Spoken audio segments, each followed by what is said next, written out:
We are live now. Um, we have people joining. I can see. Okay. Okay, I shall start now. Welcome, everyone, to the official Center for Historical and Literary Research, New Delhi. We meet again for our next episode of lecture series from the pages of history. With your support in the form of likes, shares, and subscriptions, we have successfully completed 8 episodes. And today, for our ninth episode, we have with us Dr. Radha Kapuria joining us from Durham University. Dr. Kapuria is a historian of gender and culture in South Asia. She was born and raised in New Delhi, India, with her family roots in West Punjab, now Pakistan.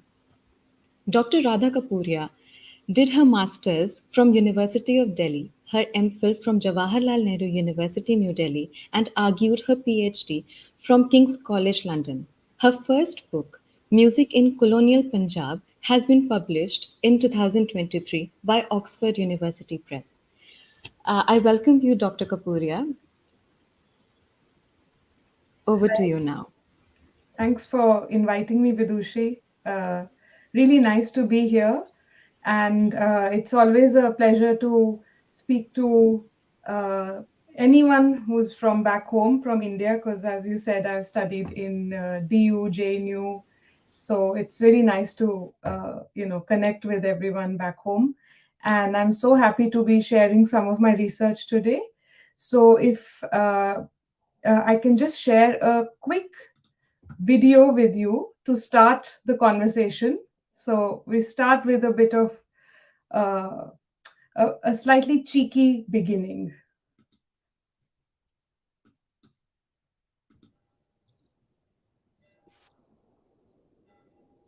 तुझे पता है Punjabi singers इतना जोर से क्यों गाते हैं?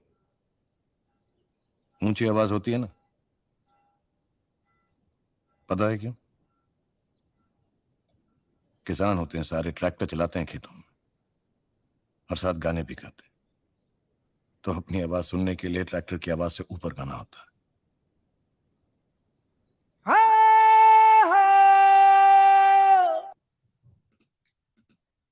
So I think that is a really interesting um, stereotype of Punjabi music, which Shah Rukh Khan's character from the film Jab Harry Met Sejal is saying, is articulating for us.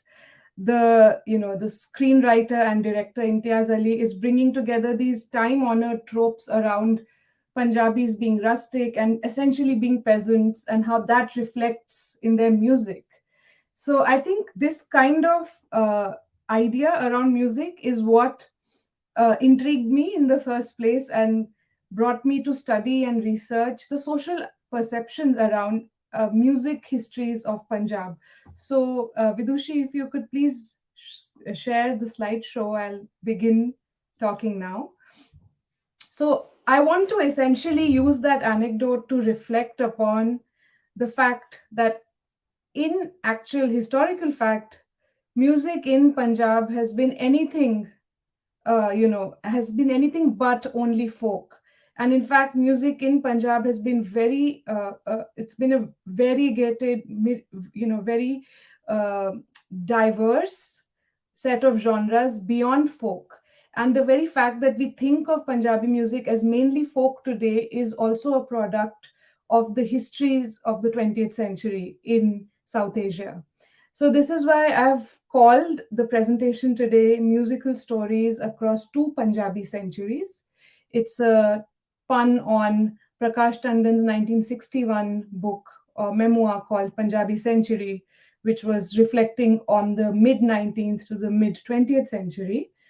And I will be reflecting again from the early 19th century to the 20th century in today's presentation. The image on the slide is from the Pahadi painting of Nensuk of Guler. So it's not from the Punjab plains. It's from what was called in colonial times as the Punjab Hills, and which is today roughly the state of Himachal Pradesh.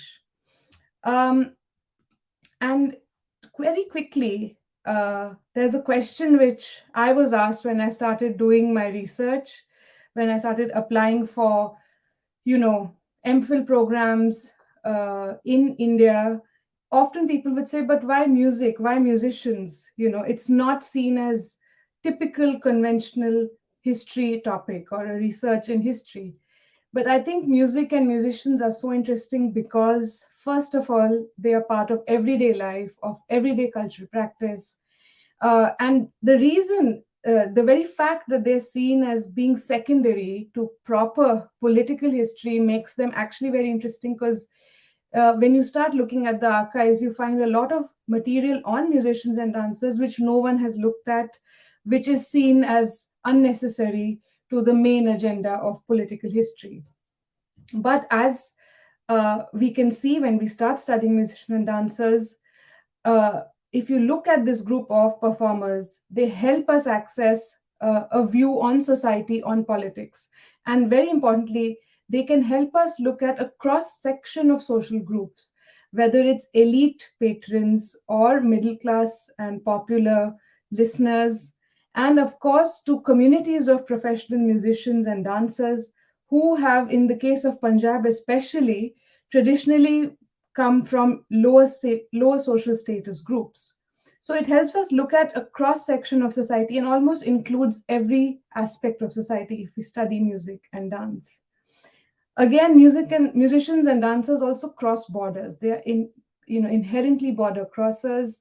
They transgress both physical space and they also transgress social space. So they're also socially liminal. Music, being a performer can help you also move from one class to another. So it's a very interesting group. Uh, but equally, why should we study Punjab? And I think Punjab is also very interesting. It's also in a way liminal. It's situated between two major geographical regions. It is in South Asia, but it also borders Central Asia. And as we know, historically, there has been the movement and trade of people and goods and ideas between South and Central Asia. So it makes it a really interesting cultural region. Now, this is showing us the contours of Punjab across Pakistan and India. So the one on the west is Pakistani Punjab, which is uh, on some it's the larger section of Punjab, and the Indian Punjab is today, of course, divided between Himachal Pradesh and Haryana. And I don't mean to argue that Himachal Pradesh and Haryana don't have their own linguistic and cultural autonomy. And in fact, the hegemony of Punjab is also something that we should be aware of and question. But because it's such a huge region, at least the sort of 19th century British Punjab, it was multilingual.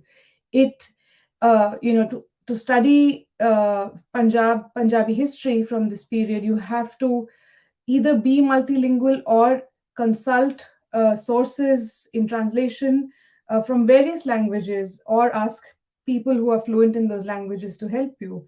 So you need Persian, Punjabi, Urdu, Hindi, Seraiki, Pahari, Potawari, and these kinds of languages to fully reconstruct its history. So for all these reasons, the Punjab region is very interesting to study.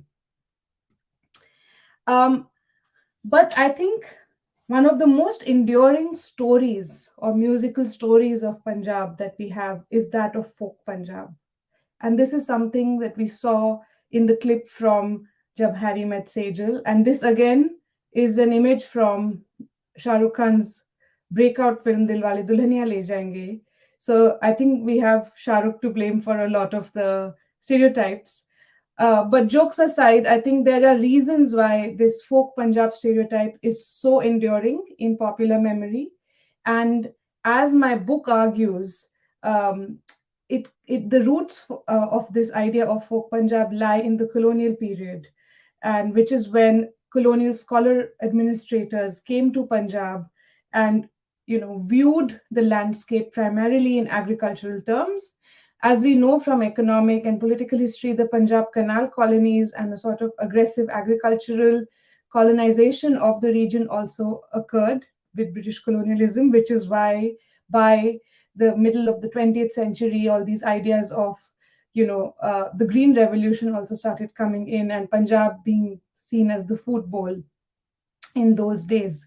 So I think this idea of Punjab being primarily made up of peasants is and of this sort of Jat Sikh peasantry as being the emblematic social group that represents Punjab is also a stereotype which kind of rides roughshod over the several other groups and the several other cultural trajectories of the region.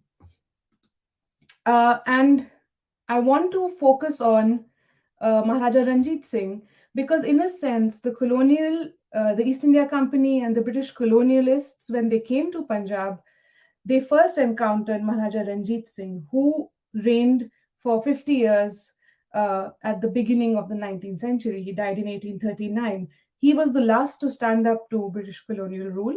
And he was, of course, very well known for his martial prowess on the battlefield. And in a sense, and I think Navyu Gill has argued this, where he says that to counter the idea of martial Punjab, the colonialists also came up with the idea of folk rural Punjab as a rural idyll. So this idea became quite popular with the onset of British colonialism. But I want to right now actually focus on Maharaja Ranjit Singh because his reign was very important if you look at musical histories of Punjab and especially musicians and dancers. And unlike this notion of simply folk music, if you look at Maharaja Ranjit Singh's court, you see the amount of resources and the patronage he gave to these musicians and dancers. This is an image from a book called Punjab Painting, and this is an image in Chandigarh, a painting from the Sikh period depicting musicians. There is an older gentleman on the tanpura accompanied by a percussionist, and they're singing for a Sikh nobleman. However, if you look at European or British accounts of Ranjit Singh's court, the only thing you hear is the Maharaja is debauched and he is surrounded by nautch girls, dancing girls, who are depicted with cups of wine. So they're seen as immoral and as a bad influence on the Maharaja. And in fact, the very popularity of dancing girls in Punjab and especially at Maharaja Ranjit Singh's court is seen as evidence of the fact that he's not politically capable or politically competent to stand up to the East India Company. So calling the Oriental monarch as debauched is a strategy which is political, but it's also rooted in British cultural norms which vilify powerful public women, which is what courtesans and dancing girls were. They were extremely well looked after under Ranjit Singh and had handsome land grants and were gifted handsomely by him. And he used to listen to and watch their performance every day. And this is something we find in the records. Again, this is going back to the first point where I said musicians and dancers are part of everyday life, but they're seen as being a frill to conventional political history. But actually, even when Ranjit Singh was negotiating with representatives of the East India Company, and he was in the heart of political diplomacy, there would always be performances by the dancing girls. And I'll come back to this. However, to go back to Orientalist European notions of women at Ranjit Singh's court, they're always depicted in this overtly sexualized manner and seen as, again, a symbol of, depravity. However, if you look at a text like the Prem Sumarg, which is dated to be somewhere in the 18th century, it's pre-Ranjit Singh, according to most scholars. In that, the royal courtesans are seen as being necessity for a good Sikh. They're seen as necessary, for a good Sikh ruler to function.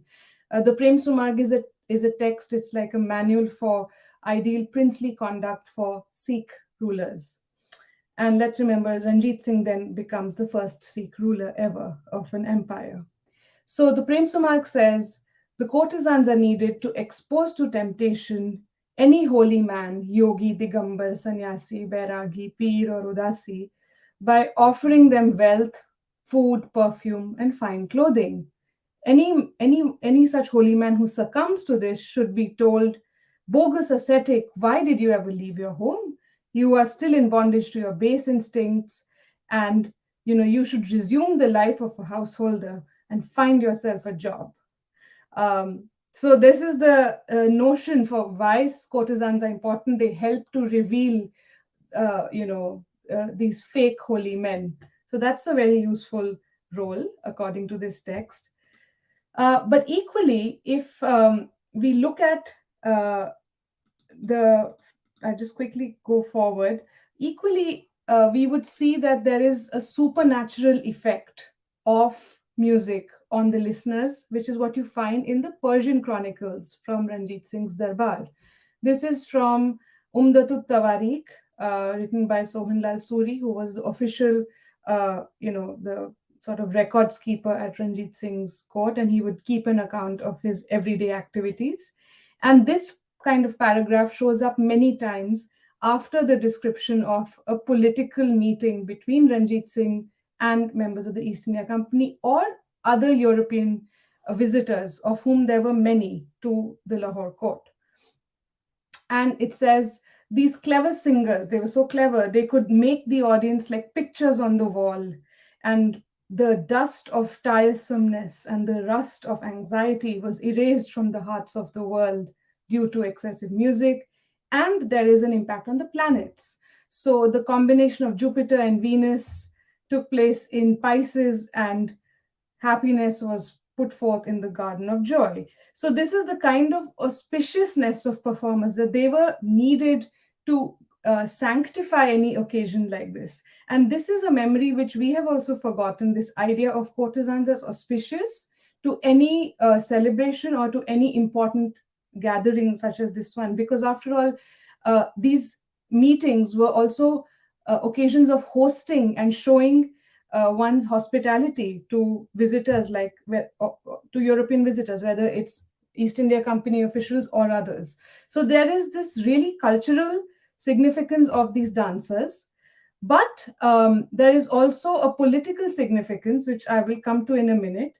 I just want to go back to the connection of the Lahore court to places in the hills.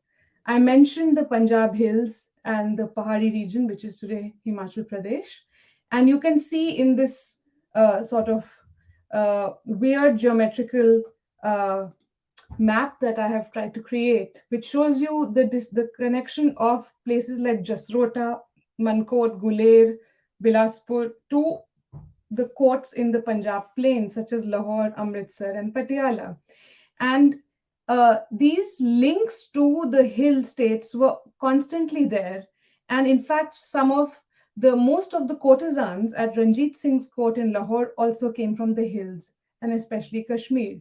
Now, the ironic thing as a historian of the Ranjit Singh period is that there are very few paintings of Ranjit Singh with with any women, and definitely none of him listening to or enjoying the performance by the courtesans, which is in contrast to the archives and the textual or written sources where you find abundant references to Ranjit Singh enjoying music and dance.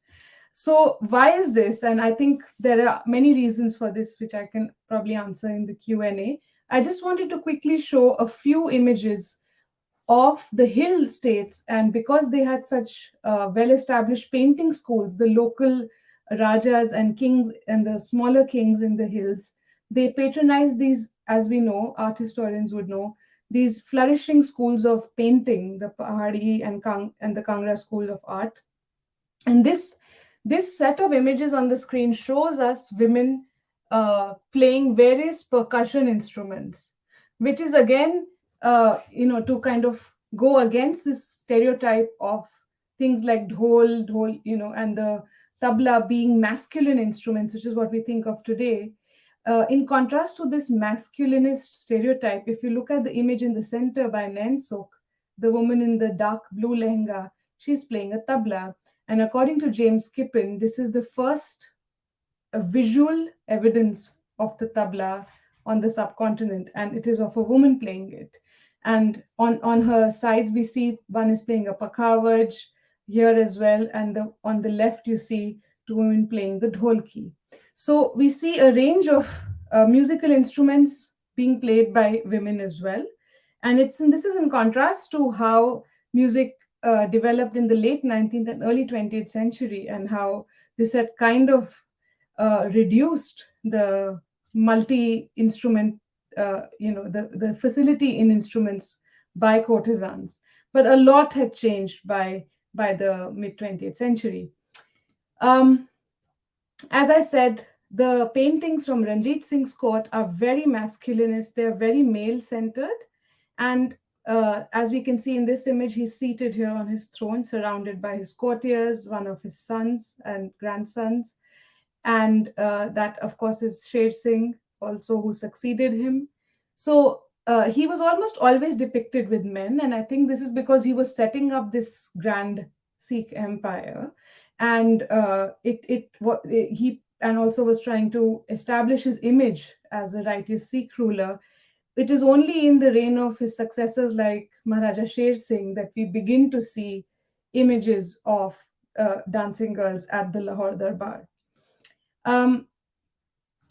I've shared this image on the screen to talk about the Kashmiri dancing girls of Maharaja Ranjit Singh, who were dressed as men, wearing turbans and holding weapons like bows, arrows, swords. The image on the left from 1850, which is about 10, 11 years after Ranjit Singh's death, is in the Museum of Fine Arts in Boston, and it is the only image from Lahore or from the Punjab plains which could allude to Ranjit Singh's cross-dressing dancing girls who did martial dances, who did very male style martial dances in front of the European visitors.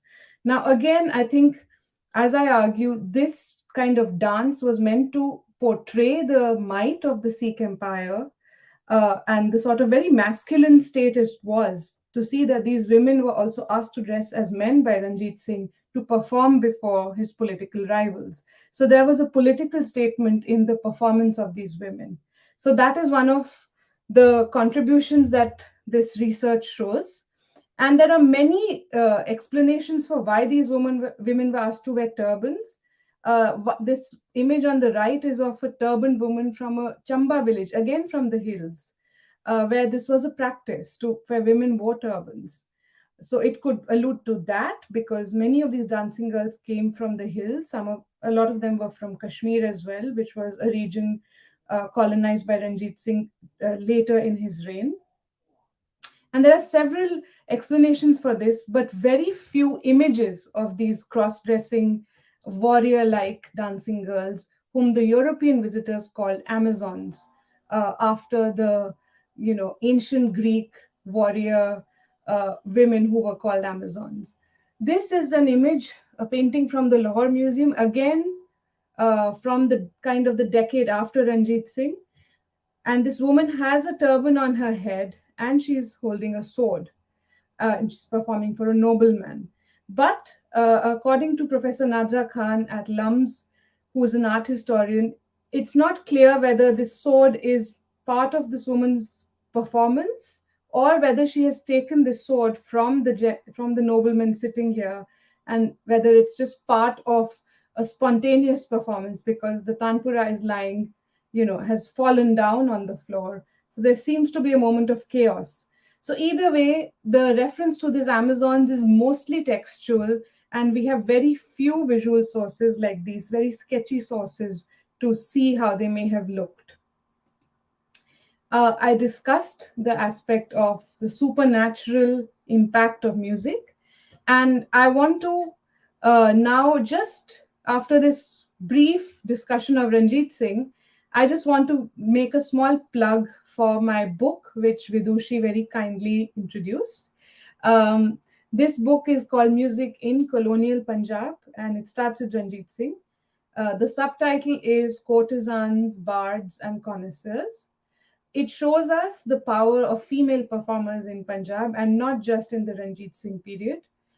It also establishes the primacy of classical or ragdari music, as I say in the book, for Punjab, which has primarily been seen as a center for folk music. It also shows journeys of musicians and dancers across social classes, and it ends with a discussion of the Patiala Gharana, which emerged as the emblem of Punjabi classical music in the early 20th century. So it runs the arc from roughly 1800 to 1947 and ends before partition, because partition essentially changed a lot of the musical landscape of Punjab.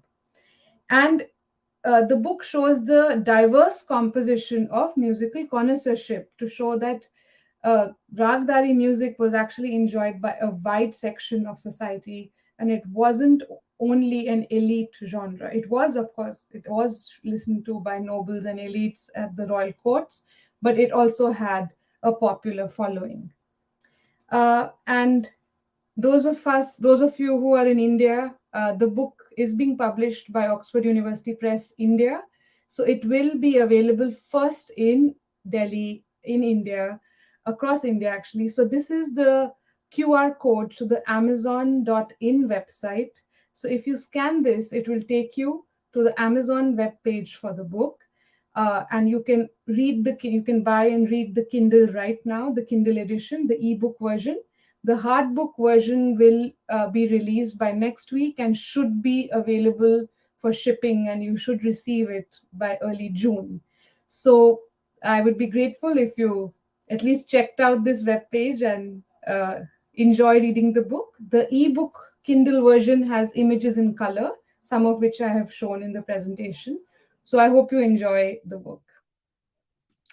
But I want to move to 1947 and to link back to the idea of the power of music. The courtesans and the Amazons at Ranjit Singh's court were described as having an impact on the planets. And this idea of rag having an effect, or the tasir of a rag having a certain effect, every rag has its own character, and that has an impact on the world outside. And this takes us to Ustad Bundu Khan, who is from the Delhi Gharana. And there is an anecdote which was narrated to me by the musicologist Ayub Aulia in London in 2017, which was the 70th anniversary of partition. And he said that at a musical mehfil, Ustad Bundu Khan insisted on playing Rag Deepak, which, as we know, is a rag charged with the brilliance to create fire. And he insisted on playing this despite protests from his cousin Ustad Chand Khan. Later in 1947, when violence engulfed the entire subcontinent or large parts of the subcontinent, Chand Khan exclaimed to his cousin, saying, "Maine kaha tha na, ye manhoos rag nahi bajana." I had told you not to play this sinister rag. So this shows us how musicians may have tried to also make sense of the upheaval and of the turmoil which came with partition with 1947. So this links back to that idea of music's impact on the world. And the anecdote itself is, I think, more interesting than, our concern as social scientists and historian is not to see whether this is actually true, but it's more to do with the fact that how did musicians make sense of the turmoil beyond political reasons, beyond just the reasons of high politics. And so this is really interesting. And of course, Usad Bundu Khan's family had migrated to Pakistan, and he hung on, but after a point he also moved to be with his family. And it's this sort of story of families displaced during partition, and especially of musicians displaced during partition, has not been researched in a rigorous way. There has been some attempts, especially the documentary film Khayal Darpan by Yusuf Saeed, who interviewed musicians in Pakistan and made a wonderful documentary. But I think there's a lot more to discuss on what partition actually did to the music of Punjab, and that is research that is ongoing, that I have been doing slowly over the last few years. I think I'll skip this and just maybe conclude now because it's coming to half an hour. As I said, this presentation and much of my research tries to foreground the female performers of Punjab. And I think this is important because there is so much vilification of women's performances in Punjabi culture and so much censure, moral censure against women performing in public. When we see the stories of the courtesans from Punjab's past and the fact that they were so auspicious, and the fact that they would perform at shrines and they would perform in religious or spiritual context is something that is forgotten. And that the reason that is forgotten is because in the late 19th century there was a reform movement which tried to keep courtesans and mirasis, who are the traditional community of bards in Punjab, outside of public performance, and try to make upper caste, middle class people enter this space of performance. So this was part of the Arya Samaj reform movement. This was part of Pandit Vishnu Digambar Paluskar's reform for music. He was from Maharashtra and he found his first successes as a musical reformer. And he reformed music so that it could be more appealing in a Hindu devotional sense. He found his first successes in the city of Lahore in Punjab. So the Punjabi Hindu community was very involved in reforming the music for the middle classes. So that is another story which emerges in my book. And it shows us the middle class female performers in Punjab as well. But the group that lost out was this really important group of public women, of courtesans who had held this cultural legacy for so many years and were actually so powerful.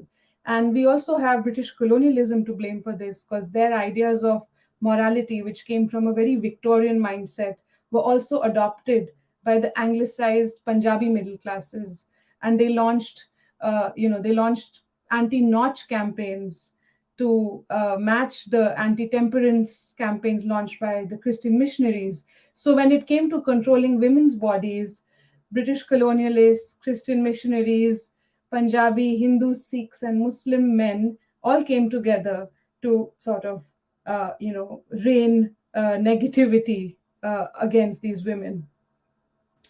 And I think I will just stop now and share another quick video because this is a presentation on music. And you're welcome to reach out to me on that email ID. But I want to show us a clip from a film in the 1950s made by a Punjabi man called Mr. Shore, who was the husband of Meena Shore, the actress there, who was born Khurshid Jahan in West Punjab. And she married this Punjabi Hindu man and became a very famous uh, actress and star. And I think the image is very interesting. The images we see in this, it's from a film called Dholak. The songs are very interesting. The song itself is interesting. The composition of the music is also very interesting. And it's in Hindi, but a lot of Punjabi performers have created this moment. So let's watch it and contrast it to the images of these women playing on dholkis way back in the 1700s.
बजी है कहीं सुरीली भी, ऐसे में हाले हाले हाले हाले आ। मौसम आया है रंगीन, बजी है कहीं सुरीली भी, ऐसे में हाले हाले हाले हाले आ। मौसम आया है रंगीन, बजी है कहीं सुरीली भी, ऐसे में हाले हाले हाले हाले आ।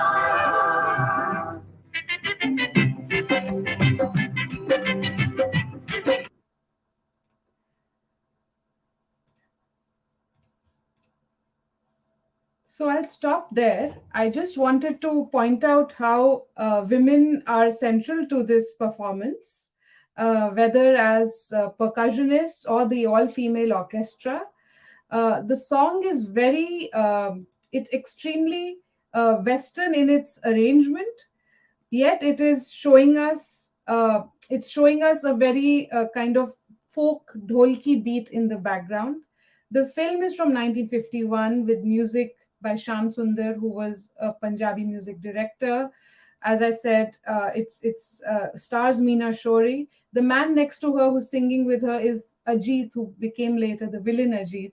But the lyrics are by a gentleman called Aziz Kashmiri, who was from a Kashmiri background, yet he grew up settled in Punjab. So all of these connections, I thought, of female performers, of Kashmiri performers settled in the Punjab plains, it came together very nicely in the example of this song. And of course, Meena Shore also was sort of affected by partition. She was married to a man who migrated to, who was in India, but then after many years of living in India, she migrated back to her hometown in Pakistan. So I think this shows us a very brief snapshot of how musicians and dancers have, dealt with changes in Punjabi history. So I'll stop there and thank you so much. Thank you so much, Dr. Kapuria. It was a lovely lecture. All I have received two calls until now that it's a lovely lecture, Thank especially from my fellow students of history. Uh, we will obviously transcribe all the lectures that you have seen, and we are going to we are upcoming with a lecture on 22nd Okay. this Monday, and Yes. it will be released tomorrow by 12 noon. So Right. thank you so much for watching, and thank you so much for this lovely lecture, Dr. Kapuria. We are honored to host you, and we would love to host you again. Thank you, Vidushi. Thank you for having me. Most welcome, ma'am.